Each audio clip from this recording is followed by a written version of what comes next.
He was one of the only leaders to rival Genghis Khan, a fearsome ruler of the steppes and one of the most brutal conquerors in European history. His armies left nothing but scorched earth behind, and any kingdom that dared to resist faced complete annihilation. This was Attila the Hun, the scourge of God. By the mid-5th century, Attila had already crushed much of Eastern Europe.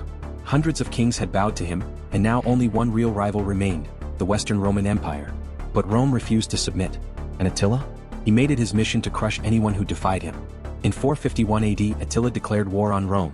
With its sword of Mars in hand, he led 100,000 Huns westward in a devastating campaign. Within a single day, his army stormed into Roman Gaul. But that was just the beginning. In less than a month, Attila's forces conquered 30 cities. Even the heavily fortified city of Orleans couldn't hold him back. At first, the defenders fought bravely, using arrows, fire, and stones to repel his siege towers. But Attila quickly adapted, bringing in catapults to batter the city walls. After days of relentless bombardment, the walls gave way, and the Huns stormed the city, leaving nothing but bloodshed behind. With Orleans fallen, the clock was ticking for Rome.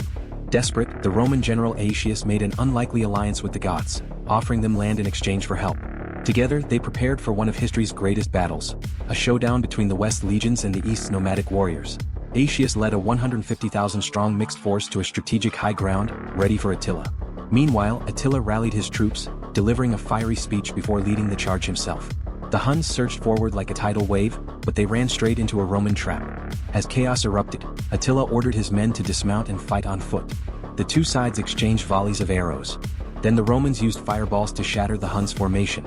Forced into hand-to-hand combat on unfavorable terrain, the Huns suffered heavy losses. Attila retreated to regroup. After studying the enemy lines, he noticed the Goths guarding one flank and decided to strike.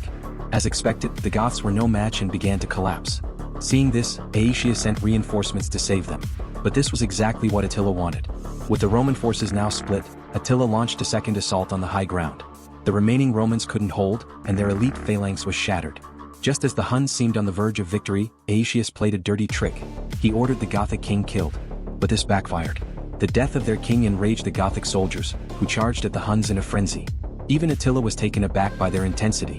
Facing attacks from both the front and the rear, the Huns were overwhelmed. The battle raged for 5 hours, leaving an unprecedented 165,000 dead.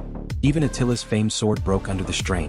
Realizing the fight was lost, Attila withdrew, barely escaping thanks to his loyal warriors.